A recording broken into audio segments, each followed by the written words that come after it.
Guys, இன்றைக்கி பார்த்தீங்கன்னா நம்ம சம் இஃபெக்ட்ஸ் பார்க்க போகிறோம். அதுக்கு முன்னாடி ப்ரீவியஸ் வீடியோஸில் உங்களுக்கு எதாவது புரியாத இருந்தால் கண்டிப்பாக கமெண்ட் பண்ணுங்கள், கண்டிப்பாக கிளியர் பண்ணுறேன். சரிங்களா? ஓகே.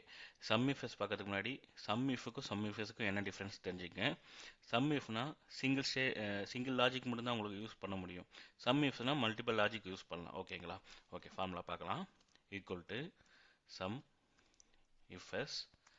இதில் ஃபஸ்ட்டு சம் ரேஞ்சுனா உங்களுக்கு என்ன அவுட்புட் வேணுன்றது. ஓகேங்களா? இப்போ நான் எங்கள் ஆக்டர்ஸ் இயர்ஸு கலெக்ஷன் கொடுத்துருக்கேன். அந்த ஆக்டரோட கலெக்ஷன், அப்போ கலெக்ஷன்றது தான் நமக்கு அவுட்புட். ஓகேங்களா? அதுதான் சம் ரேஞ்ச். ஓகேங்களா? Comma criteria range 1. Criteria range 1னா இதில் ஆக்டர்ஸ் இருக்குது, ஏ இருக்குது. இந்த ஆக்டர்ஸில் யார் உங்களுக்கு வேணும், அது ஃபஸ்ட்டு கிரிட்டீரியா. ஓகேங்களா? கமா இப்போ எக்ஸாம்பிளுக்கு நான் இங்கே விஜய் கொடுத்துருக்கேன். ஸோ கிரிட்டீரியா வந்து நான் விஜய் செலக்ட் பண்ணிக்கிறேன். Second criteria range 2. Criteria range 2ல் இந்த இயரில் எந்த இயர் வேணும்னு சொல்லிட்டு கிரிட்டீரியா ரேஞ்சு 2 செலக்ட் பண்ணிக்கிறேன். இங்கே நான் 2026 கொடுத்துருக்கேன். ஓகேங்களா? ஸோ தென் அதை செலக்ட் பண்ணிக்கிறேன். Okay, enter. இப்போ நமக்கு 800 வந்திருக்கு. இது நம்ம கரெக்டாக செக் பண்ணிடலாம். இப்போ விஜயில் 2026 ஒன்று 450. ஓகேங்களா? 450. செகண்டு விஜயில் 2026 350. ஓகேங்களா? 350. இதை ஆட் பண்ணனா 800.